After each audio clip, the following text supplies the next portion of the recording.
escapulotorácica. Actúan como eje, ¿sí? Entonces, y estabilizadores. Observemos ahí, los movimientos de la escápula van a estar de alguna manera estabilizados y limitados por los movimientos que hacen en forma simultánea la articulación externo-costoclavicular y la acromioclavicular. Entonces su movilidad está íntimamente ligada. Los movimientos de la articulación escápulo-torácica. Vamos a hablar de que hay movimientos en los tres planos, porque ya dijimos que tenía 3 grados de movimiento, ¿sí? Varía la nomenclatura según el autor que tomemos, pero el tema es que sepamos describir el movimiento, ¿sí? Entonces, en un plano frontal, que sabemos que no es frontal, está levemente inclinado 30 grados, ¿sí? Vamos a poder hacer ascenso, descenso, que esto lo hacemos cuando subimos y bajamos los hombros, ¿sí? Estamos trasladando el omóplato para arriba y para abajo. Después vamos a poder hacer aducción y abducción, acercar la escápula a la línea media, al raquis, y alejarla. Por ejemplo, cuando hacemos una retroposición de nuestros hombros, hacemos una aducción. Y cuando hacemos una antepulsión, hacemos una abducción. Y después los movimientos de báscula, ¿sí? Que son un movimiento de rotación que va a ser el ángulo inferior del omóplato, se va a alejar del raquis o se va a aproximar. Por ejemplo, este movimiento, ¿en qué caso lo harían? Cuando la escápula humeral tiene que hacer abducción. Y cuando hacemos aducción, haríamos una báscula interna. Por el otro lado, los otros movimientos es en los otros dos planos. El plano sagital. Si el plano sagital, el eje como es, chicos, látero-lateral. Entonces ponemos la escápula ahí, trazamos un eje que pasa por la espina del omóplato y hace esto, ¿sí? La cara anterior se inclina, es rotación anterior. La cara anterior se inclina hacia arriba y a esto le dicen rotación posterior. Por ejemplo, si yo hago una brazada de crawl, estoy haciendo una rotación anterior. En cambio, si hago la brazada de espalda, hago una rotación posterior. Por el otro lado, nos queda ¿qué plano? El plano horizontal o transversal, que el eje es vertical. El eje siempre es perpendicular al plano. Entonces, si el eje lo trazamos a nivel de la espina, que es por donde pasa, es un movimiento de giro, y la glena va a mirar, ¿sí? Por eso dicen rotación interna, cuando la cara anterior mira hacia adentro, y rotación externa cuando la cara anterior mira hacia afuera. Estos son todos los movimientos, o sea, la escápula torácica hace 10 movimientos, 6 movimientos en el plano frontal. Fíjense en la importancia. Por supuesto que estos movimientos no se dan únicos, sino que se dan combinados. Por ejemplo, si yo estoy haciendo una abducción del omóplato, de la escápula humeral, la escápula, si yo llego acá, ascendió.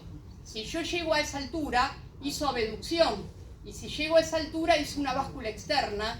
Y en algunos casos, si llego bien atrás, hizo una rotación posterior.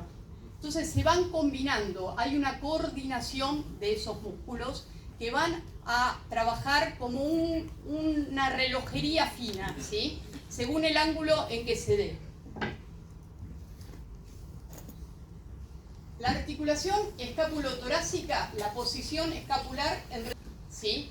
La escápula en posición de reposo anatómica, como dijimos, en el plano frontal, no está puro en el plano frontal, está inclinada 30 grados, ¿sí? Ahí tenemos la inclinación, una rotación interna de 30 grados. Por el otro lado va a tener una inclinación superior de 10 grados, que la habíamos visto en el plano frontal, para ubicar la glena hacia arriba, y va a tener una rotación anterior de 10 grados.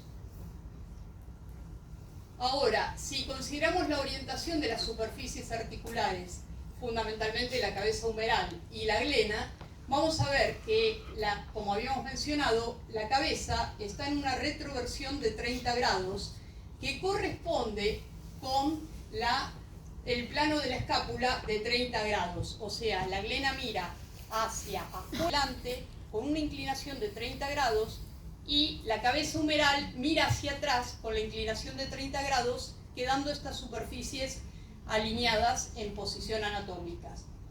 Ahí vemos el ángulo y el ángulo con respecto a la retroversión humeral.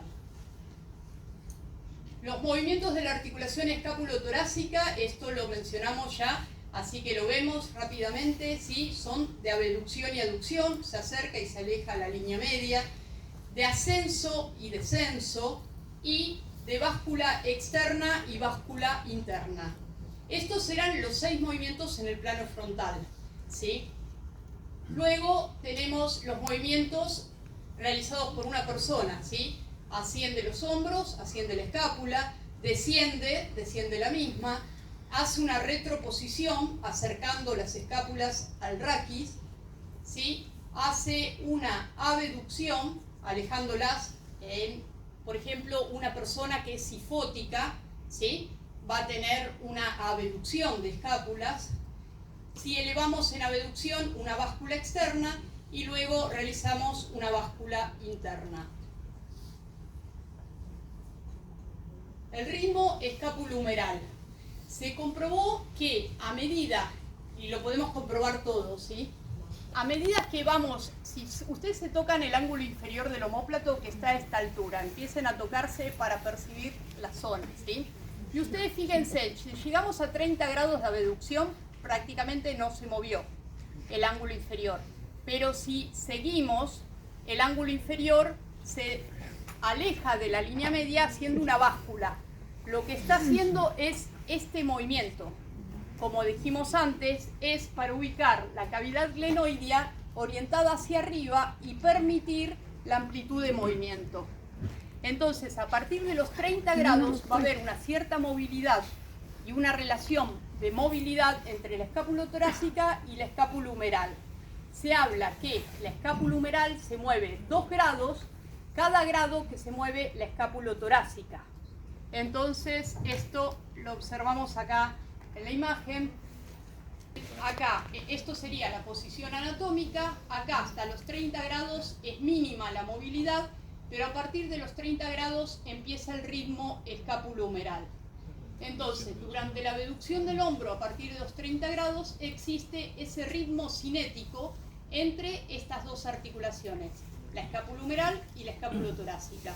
Y la relación, ratio es relación, es 2:1. Observemos acá el gráfico en el plano frontal, cómo llegamos a los 180 grados de abducción, 60 grados realiza la escápulo-torácica y 120 grados la escápulo-humeral. Y sumado a ese movimiento, cuando llegamos a un rango total de movimiento, va a generar también en el plano sagital una rotación posterior la escápula. Ahora observamos el movimiento del ritmo escápulo-humeral. Fíjense en cómo se va moviendo la escápula en relación a la cabeza humeral. Y fíjense también cómo tiene que acompañar, vamos a verlo nuevamente, cómo tiene que acompañar la clavícula. Si la clavícula no acompaña, no va a poder realizar esos movimientos, ¿sí?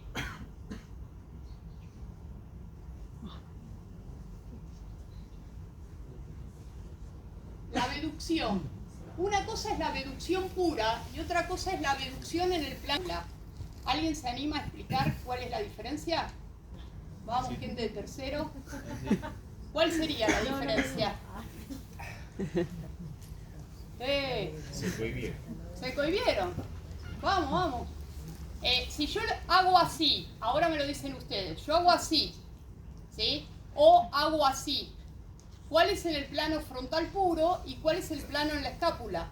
Este es en el plano de la escápula. Porque está orientada a 30 grados. Porque está orientada a 30 grados. Es este el plano de la escápula. Y este es el plano frontal puro. Ahora, sin golpear al compañero, todos tienen que hacer la abducción en el plano frontal. Ahí. ¿Sí? ¿Cómo llegan y cómo les cuesta, no? Ahora, comparen si lo hacemos a 30 grados. No me pasa nada. Que no necesitamos ni rotar externamente y logramos la amplitud. Entonces, cuando vayan al gimnasio, las voladas para el deltoides, háganla en el plano de la escápula. Porque si la hacemos así, ¿qué estamos haciendo con el manguito rotador? Lo estamos poniendo en tensión, lo estamos desalineando. Tensamos la cápsula y tensamos los ligamentos glenohumerales anteriores. Entonces, estamos haciendo un ejercicio que es para fortalecer un músculo y terminamos generando una tensión innecesaria en los estabilizadores pasivos. Entonces, vamos a ver ahora la diferencia entre abducción pura, que es la abducción en el plano de la escápula. La abducción pura es sobre el plano frontal puro. En cambio, la escaption o plano escapular es la abducción en el plano escapular. ¿Cuáles son las diferencias? En la abducción pura, ustedes al final del movimiento deben hacer una rotación externa para que el troquíter no impacte con la cara inferior del acromion. En cambio, en el escaption, al final del movimiento no obliga a esa rotación externa porque queda correctamente alineada la escápula humeral. Por el otro lado, los movimientos están restringidos, ven que son movimientos que no son tan naturales y se frenan. En cambio, los movimientos son naturales, ¿sí?, en los gestos motores que realizamos. Y la mayoría de los gestos motores de la vida diaria, nos queremos poner un saco, lo hacemos así, no lo hacemos en un plano frontal. El plano frontal sirve para una descripción anatómica y biomecánica, pero funcionalmente no es lo correcto para no lesionar las estructuras. Y por el otro lado, la cabeza humeral, como dijimos, se va a articular de forma más estable con la glena. La alineación del manguito rotador, no vamos a estar generando tensiones y vamos a evitar la fricción del troquíter con el acromion que va a llevar a una lesión del supraespinoso. Análisis biomecánico del movimiento. Bueno, el tema es que la biomecánica analiza el movimiento, como habíamos dicho. Por un lado el movimiento y por otro lado las causas que generan el movimiento. Cuando hablamos de la osteocinemática, osteo es hueso, cinemática es movimiento. Vamos a analizar el movimiento de los huesos en el espacio. Si hacemos una abducción en el plano frontal, en el plano sagital, vamos a ir describiendo las características. La artrocinemática, artro, ¿a qué le suena? Articulación. Articulación. Cinemática, movimiento. Cuando nosotros hacemos una abducción dentro de la articulación, hay micromovimientos de rodado, de deslizamiento y giro que van a tener que acompañar a la osteocinemática, ¿sí?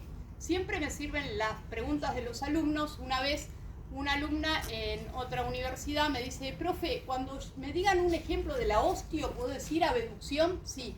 Y cuando me digan de la artro, ¿qué digo?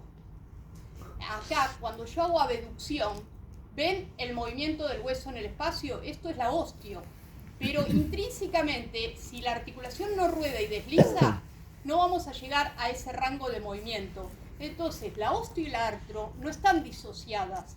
En todo movimiento hay un movimiento que lo hacemos visible, que es la osteocinemática, y un movimiento intrínseco en las superficies articulares, que es la artrocinemática.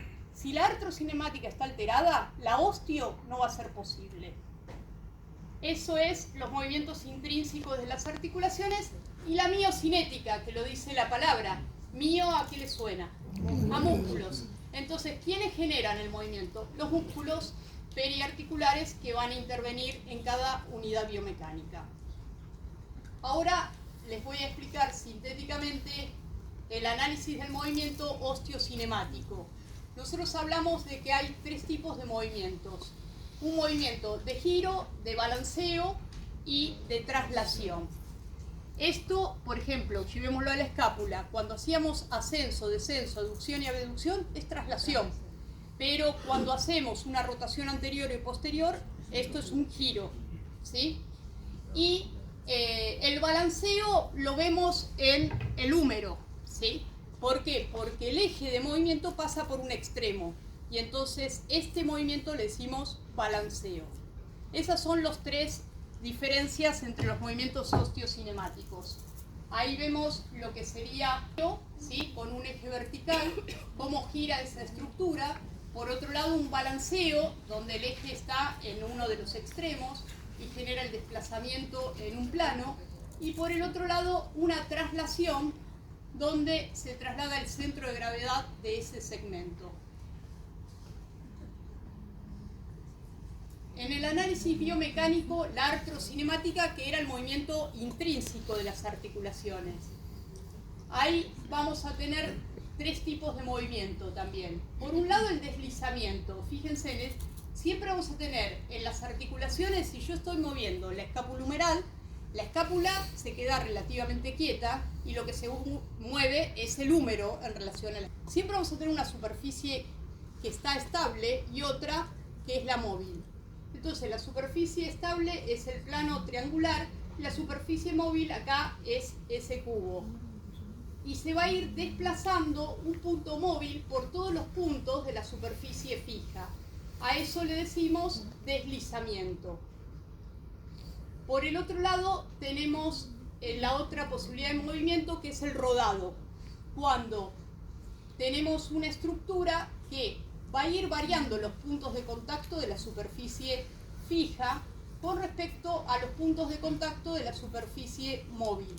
Entonces va a ir contactando con los diversos puntos y a eso le decimos, ¿sí?, rodar.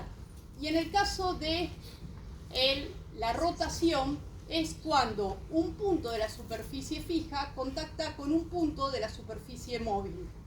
En ese caso decimos que rota la articulación. Estos son los movimientos que se dan dentro de las superficies articulares y si no se dan va a estar limitada la movilidad que vemos desde afuera, que es la osteocinemática. El tema es que en las superficies articulares vamos a encontrarnos, ¿sí?, lo voy a explicar brevemente, con que podemos llegar a mover la superficie, dejamos quieto lo cóncavo y movemos lo convexo, o dejamos quieto lo convexo y movemos lo cóncavo. Por ejemplo, si yo hago abducción, estoy dejando quieto lo cóncavo y muevo lo convexo. Pero si yo hago una vertical, yo dejo quieto el brazo y voy a mover el omóplato elevando el raquis, ¿sí?, todo el tronco. Entonces ahí el movimiento va a ser convexo-cóncavo o cóncavo-convexo, ¿sí? Quédense con ese concepto y ahí va a variar. El rodar siempre es en el sentido del movimiento, pero el deslizamiento que haga esa superficie puede ser en el mismo sentido o en sentido contrario. Por eso hablamos de articulaciones cóncavas. Fíjense, lo que se está moviendo es la superficie convexa con respecto a la cóncava. Primero nombramos la superficie fija y después la móvil. Por otro lado, tenemos la inversión de ese movimiento, que sería la convexa cóncava. Ustedes, como futuros kinesiólogos, después van a ver en técnicas una técnica muy conocida que es Kaltenborn, que lo que entendió él es que a veces cuando los pacientes les decíamos que abduzcan, que hagan una abducción, aunque le hicieran el plano de la escápula, se les clavaba el húmero hacia arriba y hacían así. Lo que estaba alterado es la artrocinemática, es este movimiento que debe hacer la articulación. Tiene que rodar hacia arriba, pero si yo ruedo, ven que llega un momento que choco con el acromio y no me queda más posibilidad de seguir rodando. Entonces, para completar el movimiento tengo que deslizar. Independientemente que vaya moviendo la escápula, voy a seguir rodando y deslizando en sentido contrario. Y eso es lo que da la movilidad. Entonces, la técnica de Kaltenborn lo que hace es favorecer con una coaptación ese rodado y deslizado para que el paciente logre una movilidad normal.